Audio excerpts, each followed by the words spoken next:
Hello everybody, I'm Damien, LeRoy. We're at beautiful Jupiter, Florida. And I wanted to go over and give you the ultimate light wind tricks and tips. Things I've learned in my career of 20 years.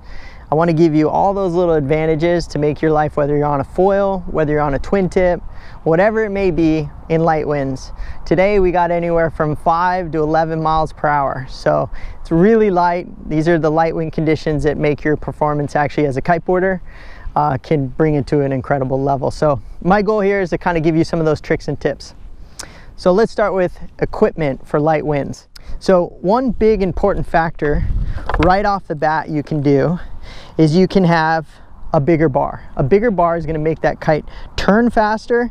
You're going to have more leverage on the kite, and in my opinion you're going to make a big kite turn faster, which in lighter winds is definitely a helpful thing. Here's a super secret tip that a lot of people never know about: line extensions. Highly recommend this. The lighter the winds, the longer the lines. One, if you're a beginner, it gives you the ability to have a longer power stroke with your kite. So your kite will have a longer time to go down, generate pull for you to be able to get up. You have a longer reaction time to turn that kite again. The shorter the lines, everything becomes quicker and your window becomes smaller. So I highly recommend line extensions if you're riding in really light conditions.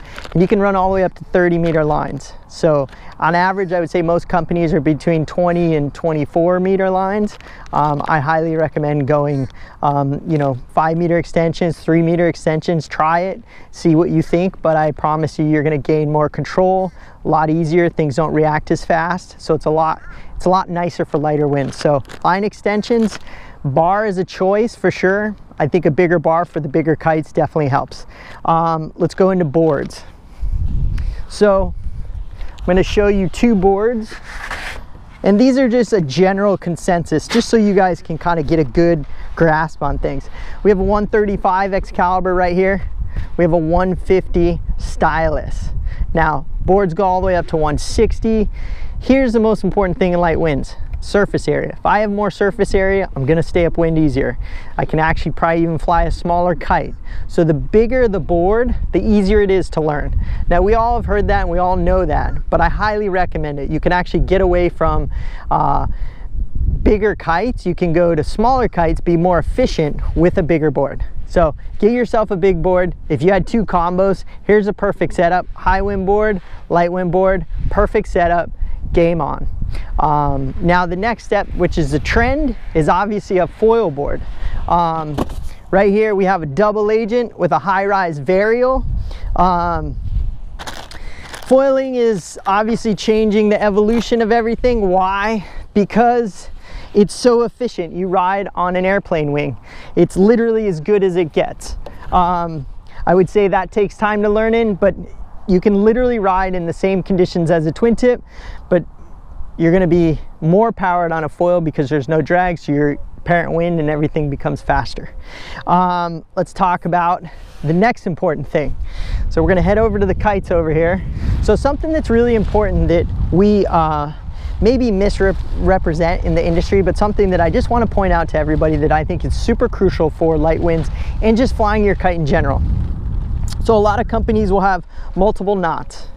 So your kite only performs at a certain, we'll call it position, whether it flies forward or back. It'll backsaw or go forward or back. So when we talk about these knots, the most important thing about these knots, they're trimming of your bar, trimming of your kite.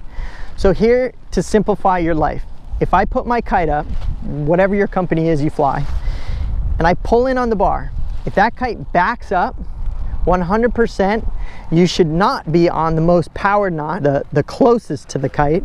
You want to make sure, if your kite is backstalling when I pull my bar in, you might want to go depowered. Even in the lightest winds, you want to run the most depowered setting on your kite if your kite is backing up or backstalling. Because what happens is, if I go and give it more power and I pull in, that kite just backs up. So in the lighter of winds, it's actually even harder to fly your kite. So know that these are trimming on all kites, trimming. So just a good tip for people in light winds. It's very important. This always gets misrelayed to the customer. So the longer the arms, seat harness, for sure you can trim the kite to give yourself a further throw.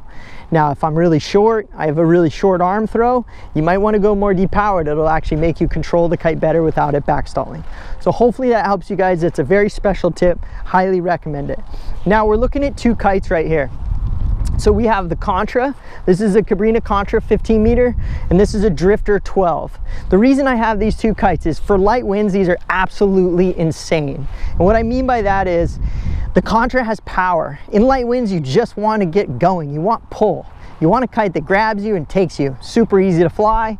The Drifter is one of the most lightest flying kites in the industry, as well as performs amazing on a foil. The most important tip I think that you can learn to better your light wind ability is let's fly these kites in sub 10-mile-an-hour winds. And the reason why is what I want to teach you is how to down loop your kite in conditions that are light. Because what happens is when you go to ride, you dive your kite, the kite backs up, and you're swimming in.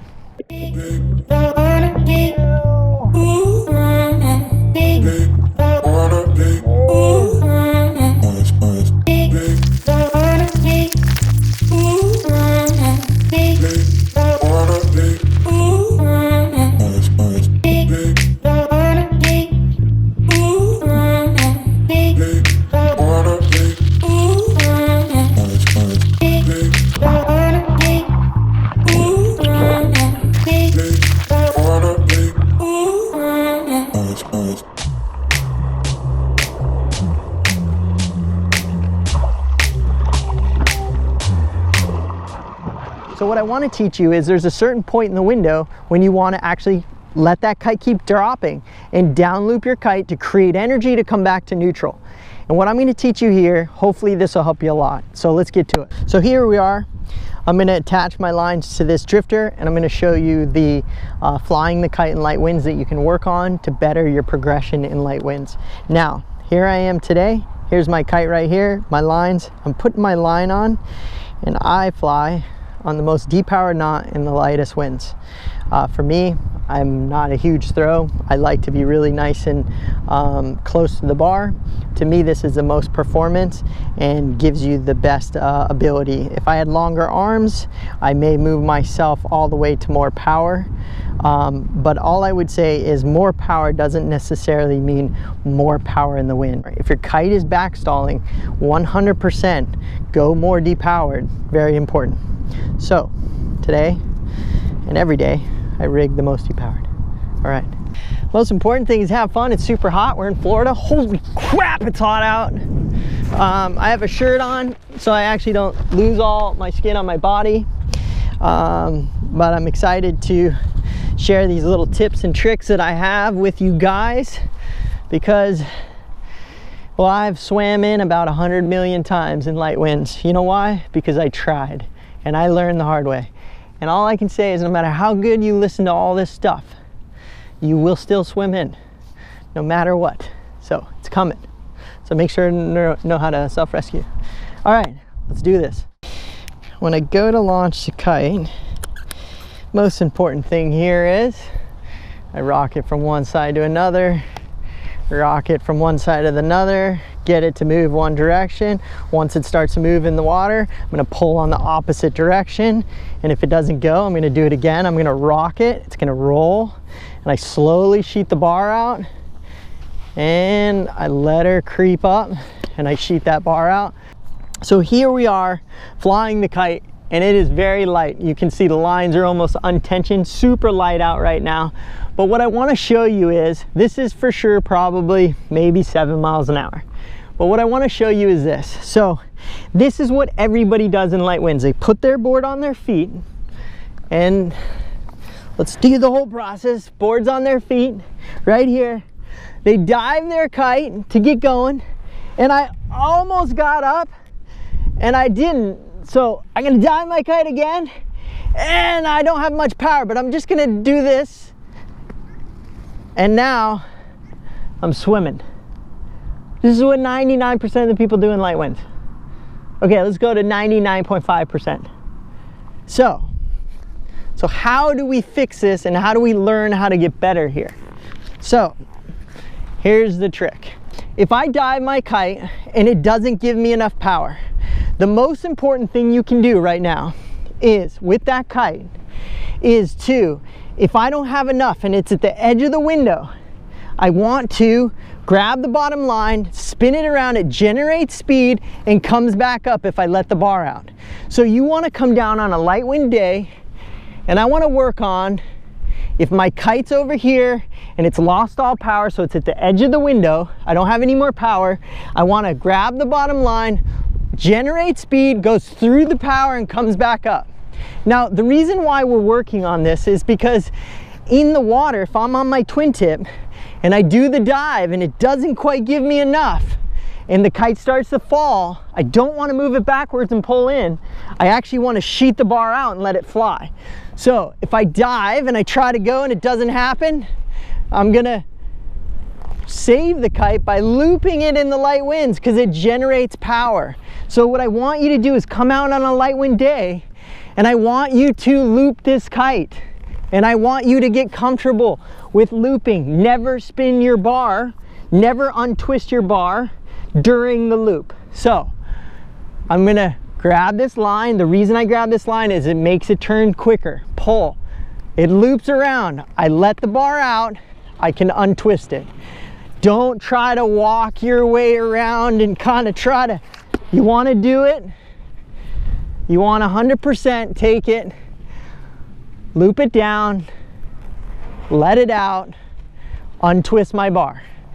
Now same thing, so I'm body dragging, I run out of wind, my kite's here. There's a certain level that I have to know to pull this. So it steers fast around, and look at that, I'm good, the kite survived. Now, if I don't, here we go, if I don't and I bring it up, the kite backs up, there's no power in it, it's game over. Super important thing to learn in light winds is how to down loop your kite. The trick, yes. So here we go, we're at the edge again. So right here it's dropping, so I'm just gonna pull the bottom line, the kite loops around, I sheet out, fly the kite, spin the bar.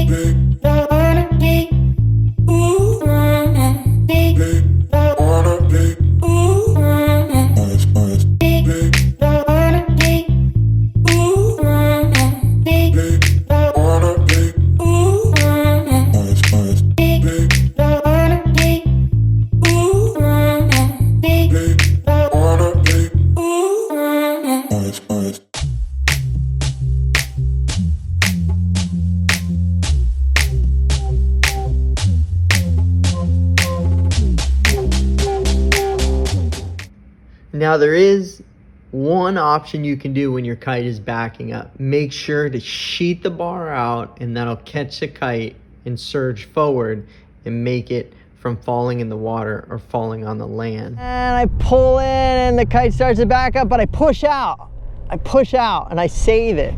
So put the time in, get out there, work on your light wind techniques, take your time, make sure you're in safe conditions, and first and foremost, enjoy the process, have some fun, and hopefully one day I get to see you on the water. Thanks, and have a great day.